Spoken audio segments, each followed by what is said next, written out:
Hello，大家好。我錄咗呢個 video 好多次，咁我有啲緊張，因為我覺得第一我開咗另外一個 channel，咁呢個 channel 咧，我就係會比較用廣東話、普通話同埋英文喺嗰啲 video 嗰度，可能 a mix of 嗰三個語言。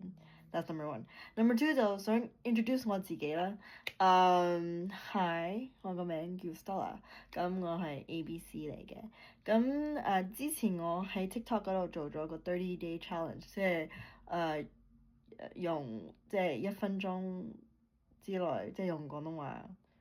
所以我做咗啲 video，咁之後3個月之後咧，我就冇做呢個 challenge，因為我就覺得我可以講乜嘢咧？But then 咁多日之後，咁多個月之後，I was like maybe I can and 我就話要乜做啦。咁我開咗第二個 channel，咁如果你有興趣聽我個 journey 同埋練習listening or speaking 我唔包啊，因為可能我有啲音可能唔啱，或可能語法上可能嗰啲都唔啱。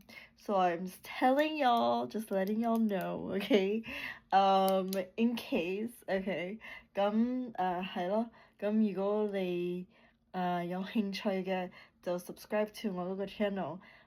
其實我有一個 video out 㗎啦，不過係講蒸排骨嘅，用廣東話recipe video 嚟嘅，所以可能有啲 recipe video，可能有啲我覺得有啲language 上嗰啲嘢，我想可以 discuss 下，咁就係咯，咁 anyways，拜拜。